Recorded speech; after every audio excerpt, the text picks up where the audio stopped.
urgent and important tasks. If you spend your days putting out fires and never feeling fulfilled by the stuff you actually get done, you're likely prioritizing. Hey, it's Scott here. Today I want to speak about urgent and important tasks and how you can fix your priorities to get more done. Now, thanks to a study called the mere urgency effect, I nerded out, I went down the rabbit hole. I found this study that shows that we finally have evidence behind a bad habit most of us are guilty of: prioritizing urgent tasks over important ones. So why is this so detrimental to our lives? Why do we focus on the things that are so stressful but actually not moving the needle? I'm going to break down why and then also what we can do to fix it. So we are, as human beings, more likely to focus on time-sensitive tasks, even if they're not as value-driving as other tasks. This is getting a little bit complicated. Let me actually explain these two adjectives: urgent and important. A lot of people would say, hey, they kind of mean the same thing, right? No, they don't. Not quite. If you spend your days putting out fires and never feeling fulfilled by the stuff you actually get done, you're likely prioritizing urgent tasks, aka those with deadlines, over important tasks that will deliver more value in the long run. This is what's called the urgent important matrix, or the Eisenhower matrix, an easy to understand and highly effective way of organizing tasks so that you can focus on what really matters in life. Let's take a closer look. Urgent and important are not the same. Urgent tasks have a funny way of feeling much more important than they actually are. Whether it's the deadline associated with them, the pressure from a colleague to get it done, or simply their sense of immediacy, urgent tasks can seem like they're the be-all and end-all. They take so much of our attention, in fact, that we forget about the important tasks, things that help us reach our long-term goals, things that have a higher payout than smaller urgent tasks. Now, are you prioritizing low-value tasks? I'm going to pose a scenario to you. See if you can relate. It's 8 a.m. on a Monday morning. This week, your goal is to upgrade the onboarding pipeline for new users, making it smoother, more intuitive. It'll bring a lot more clients on board. It'll increase your company's profits substantially. You plan on spending the first 2 hours of each day working towards this particular goal. Now, you open your laptop, you're immediately bombarded with emails. How many times that happened to all of us, of course, requesting small changes to existing websites and web pages. You can clearly see that these updates are going to make a huge difference, but they're not going to move the needle on your onboarding project. But you feel they're urgent, and your colleagues clearly need them done ASAP. By the time you're finished implementing these small little changes, your 2 hours are up.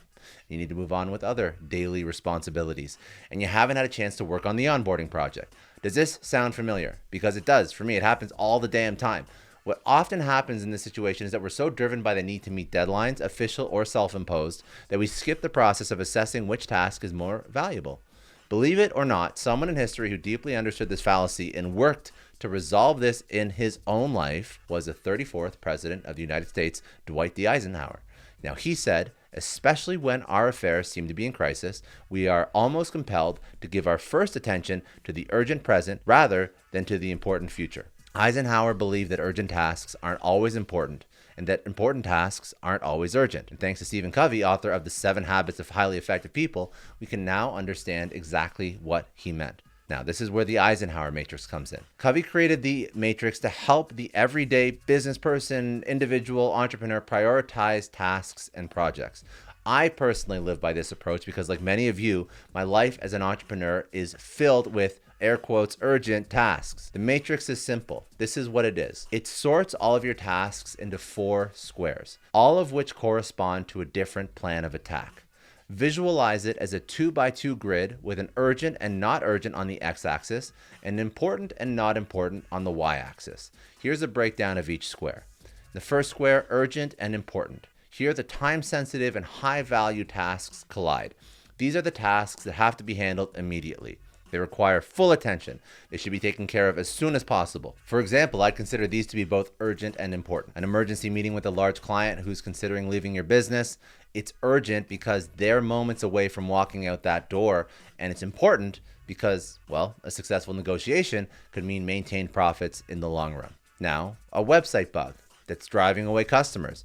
You are literally losing money with each passing minute. So, of course, you have to fix this as soon as possible. Potentially offboarding a disgruntled client. While there isn't an immediate financial consequence, it's still important to handle this quickly before any further damage is done. You can't predict how this client will react to the termination of their contract or whether it sabotages your business in some way.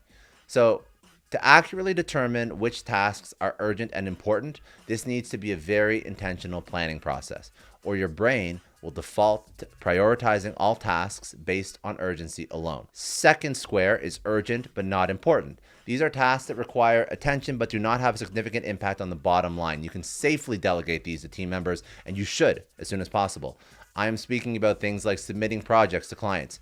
You're abiding by a predetermined deadline, but it's a low-skill task that does not require your personal attention. Get someone else to take care of those submissions. Proofreading this week's company newsletter. Even if you're committed to sending these out on the same day every week, you do not personally need to take care of the proofreading.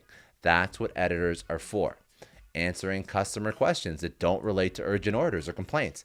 These can be handled by your support team without any involvement from you at all. See, delegation is one of the most powerful skills you can master, and I will do a full segment on delegation, but don't worry about that. The third square is not urgent, but important. Here, things get interesting. These are tasks that can easily be pushed to the bottom of your priorities list because they don't appear urgent, but they should never be ignored. So these are tasks that will have long-term and preventative impact on your business. So developing new marketing strategies for acquiring customers in competitive market. This requires research and brainstorming, and it will take some time, but it's important to stay ahead of the curve and the competition and acquire customers in a way that is both cost-effective and long-lasting. Another thing you got to do is team training sessions. Now, learning and development may not seem urgent, but high morale, upskilling, education is important for any business, and you can't expect your team to be well-versed in their roles without the proper training sessions. Another thing could be gathering feedback from customers. Feedback is a great way to ensure your products, services, business are meeting the needs of the customers, and it's important to understand what you can do better in the future so that you won't forget about these tasks or push them down your list for too long. They need to be scheduled because they still have to be done. Now you set up a recurring task in your calendar to work on these not urgent but important tasks in the future. And the fourth square is not urgent and not important. This is the delete pile. Trust me, you don't need to think twice about these. If you've got tasks on your list that are unimportant and not time bound, they're literally just a waste of time. A few examples could include going down the LinkedIn rabbit hole. You might disguise this as competitive research, but let's be honest, all this does is waste your time. Attending events that have no purpose. How often do we do this? Networking is an excellent thing to do, but if you're simply attending something for a good social media post, it's a waste of time. Updating company job listings. Are you happy with the current team?